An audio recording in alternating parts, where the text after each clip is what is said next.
Are you serious? You really just did this? Fine, you know what? That's it. You're not getting away with this. You wanna see the last one?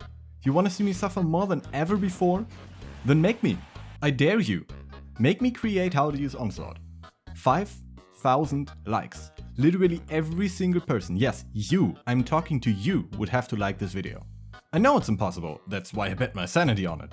So do it, I dare you. Now let's go with how to use Head-on Assault. You already know the game, first some things about the move itself. Head-on Assault is a frame 8 move, 23 in the air, that deals 27.7% if all the hits connect. If. On its way down, it has a constant spike hitbox which will kill any character no matter the stage. It is -44 on shield and has no long-lasting hitbox like Yoshi, meaning it can be punished by even a Ridley down B. If spot dodged, even a DDD F smash will still be a true punish. Just like last time, before I can tell you where you should use it, here are some facts on what it can do. And boy, there's a lot of stuff wrong with this move. The first issue already shows how this move has been coded by an unpaid intern. The aerial rising hitbox just doesn't have enough hit stun to combo into the spike. Never. Not even a 300%. Down tilt Head-on Assault at any percent later than 0? Nope. Down throw? Nope. Calling out jumps? Nope. Your only option is to pray your opponent doesn't know about this. If there's a platform in the way, then it might work, or not, or sometimes depending on the character. I'm gonna be honest here, I could have lapped out on which characters and platforms the move works, but that's just not worth it. Just remember to not use it under platforms against fast fallers, or you're gonna eat a fully charged up smash. You can't grab ledge backwards. Yoshi can, Bowser can, Brawler can't. Footstool Head-on Assault is also not a thing, even if it looks cool. Everything else will be covered as we go through the different applications. So, is there anything the move can do? Yes, kinda. Number 1 would be damage. 28% is nothing to sneeze at, so it's great for damaging combos, right? Well, sometimes. At very low percent, where you're still hit with the grounded rising hitbox, you can go for down tilt Head-on Assault. You could also just go for down tilt nair down throw back air for more damage, but if you aren't too confident in your tech skill, Head-on Assault is definitely easier. Same goes for nair down tilt fair Head-on Assault, which is a viable stock trade setup. If you miss it though, because of rage, SDI or whatever, there's no way to stop diving to your death, unlike SAK. Any other combos where it might work are usually ruined by the rising aerial hit not working properly. There's one more trick for massive damage. Head-on Assault has 2 high damaging hitboxes. One is for grounded opponents, which deals 20.1%, one is the landing hitbox with 17.6%. Usually, grounded opponents will get launched away by the first hitbox and are unaffected by the landing one, which makes sense. However, when the opponent is lying on the ground, it is possible to hit the aerial hitbox first and also the landing hitbox on the very next frame to deal 37.8% total. Viable setups include down throw, up tilt, and down tilt.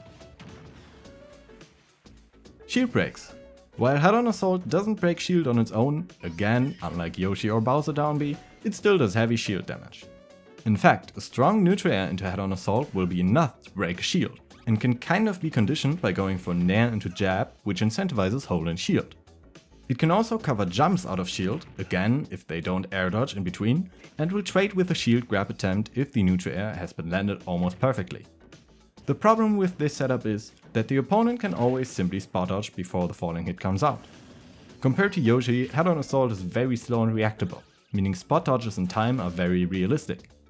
It should also be mentioned that the move only breaks shield if the landing hitbox doesn't already shield poke, which happens if you aren't directly next to your opponent.